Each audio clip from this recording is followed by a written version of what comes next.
नमस्कार मंडळी, साई लक्ष्मीस रेसिपी चॅनलवर तुमचं मनापासून खूप खूप स्वागत आहे। तर काय होतं, बऱ्याच जणांना भोपळा आवडत नाही, तर मी असा एक पदार्थ बनवणार आहे की सगळेच न खाणारे पण खातील। तर तो पदार्थ आहे भोपळ्याचे थालीपीठ। तर चला तर मग वेळ वाया न घालवता आपण भोपळ्याचे थालीपीठ बनवणार आहोत। त्यासाठी इथे एक मी छोटा आणि कोवळा असा भोपळा घेतलेला आहे। त्याचा पुढचा भाग कट करायचा आणि तो खिसणीने खिसून घ्यायचा। खूप जास्त बारीक पण नाही खिसायचा आणि खूप जास्त मोठा पण नाही, मध्यमच असा खिसून घ्यायचा।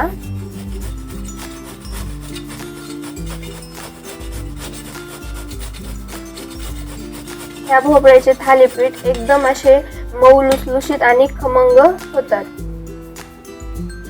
तर इथे मी सगळा भोपळा खिसून घेतला आहे। साधारणपणे इथे मी खिसलेला भोपळा 1 वाटी असेल। तर अशा प्रकारे भोपळा सगळा खिसून घ्यायचा। तर आता हे पीठ आपण मळून घेऊ। त्यासाठी इथे 1 कप मी ज्वारीचं पीठ घेतलेलं आहे, अर्धा कप मी गव्हाचं पीठ घेतलेलं आहे आणि पाव कप बेसन पीठ घेतलेलं आहे।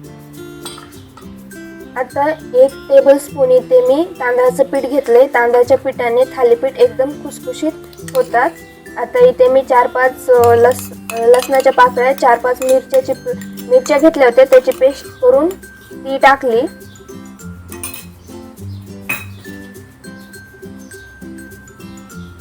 आता अर्धा चमचा इथे मी जिरे टाकले, अर्धा चमचा लाल मिर्च पावडर टाकली। इथे मिरच्या पण टाकल्यात आपण, म्हणजे मिरच्याचा ठेचा पण टाकलाय आणि त्याच्यामुळे चवीप्रमाणेच तुम्ही लाल मिर्च पावडर टाका। अर्धा चमचा धना पावडर आणि पाव चमचा हळद टाकली इथे मी थालीपीठाला कलर येण्यासाठी। आता चवीप्रमाणे 1 चमचा मी इथे मीठ टाकले आणि थोडासा हातावर ओवा घेऊन क्रश करून तो पण टाकलाय। ओव्याने पण छान थालीपीठ बनतात। आता इथे 1 मध्यम आकाराचा चिरलेला कांदा टाकून घेतलाय आणि बारीक चिरलेली थोडीशी वरतून कोथिंबीर।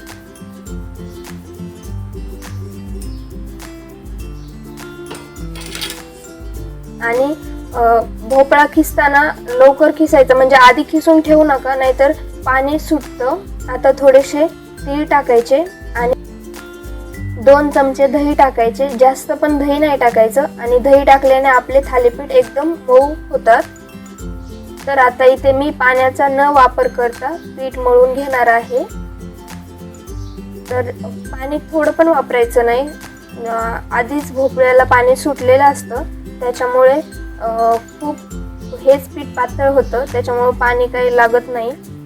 तर आता हे सगळं हाताने मिक्स करून घेऊ आणि मळून पण घेऊ।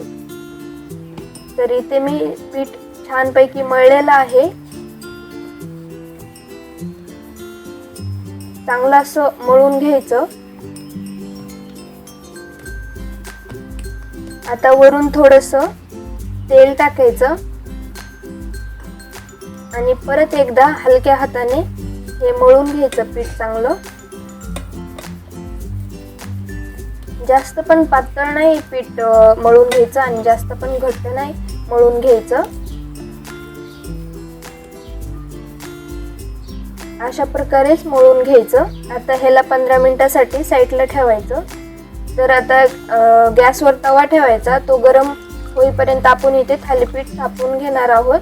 तर इथे मी 1 कपडा घेतलाय, तो पाण्यामध्ये बुडवून मस्त पिळून घेतलेला आहे, त्याच्यातलं एक्स्ट्राचं पाणी काढून टाकलेलं आहे।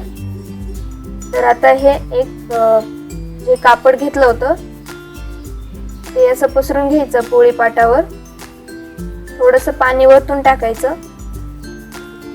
आणि एक इथे पिठाचा गोळा घ्यायचा असा मध्यम आकाराचा। जर तुम्हाला मोठे थापायचे असतील तर तुम्ही मोठा गोळा घेऊ शकता, मी इथे छोटेच करणार आहे त्याच्यामुळे एवढा घेतलाय। तर तो आता असा हाताने थापून घ्यायचा चांगला व्यवस्थित। तर मध्ये मध्ये थोडंसं असं पाणी पण हाताला लावून थापून घ्यायचं, पाण्यामुळे पटकन थापता येतात। तर सगळ्या बाजूने असं हाताने थापून घ्यायचं। जास्त पण मोठे नाही ठेवायचे आणि खूप जास्त पातळ पण नाहीत करायचे। तर सगळ्या साईडने एकसारखं असं आपण इथे थालीपीठ थापून घेणार आहोत. तर अशा प्रकारे इथे मी पूर्ण थालीपीठ आपलं थापून घेतलंय. तर आता त्याला असे छोटे छोटे होल पाडून घ्यायचे आणि वरतून थोडेसे पांढरे तीळ टाकायचे. पांढरे तीळ खायला पण खूप छान लागतात आणि थालीपीठामध्ये तर खूपच छान लागतात. तर आता तवा गरम झालाय, त्याच्यावर थोडंसं तेल टाकायचं. इथे मी एक्स्ट्राचं तेल काढून घेते, नाहीतर थालीपीठ टाकताना अंगावर पण हे तेल येऊ शकतं.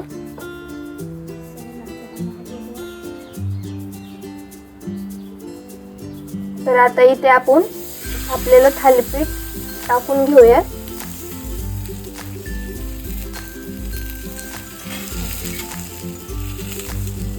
आता सगळीकडून थालीपीठाला आपण तेल टाकून घेऊया.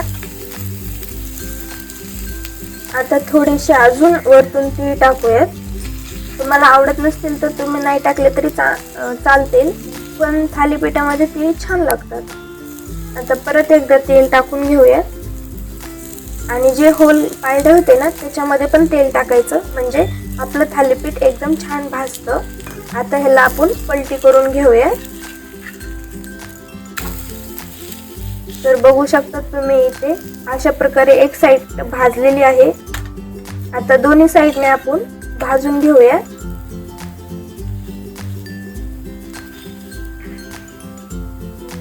गॅसची फ्लेम इथे कमीच ठेवायची, नाहीतर आपलं थालीपीठ करपू पण शकतं. आता इथे मी भाजून घेतलंय. आता काढून घेऊया थालीपीठ.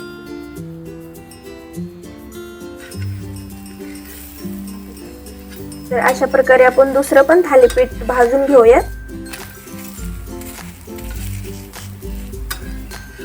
हे भोपळ्याचे थालीपीठ खायला एकदम छान लागतात. तुम्ही पण नक्की अशा प्रकारे ट्राय करा आणि कसे झाले ते मला कमेंटमध्ये नक्की सांगा.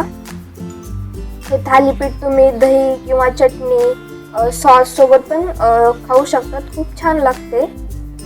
व्हिडिओ आवडला असेल तर लाईक करा, चॅनलला सबस्क्राईब करा आणि अशाच सोप्या आणि टेस्टी रेसिपीसाठी पुन्हा भेटूयात. धन्यवाद.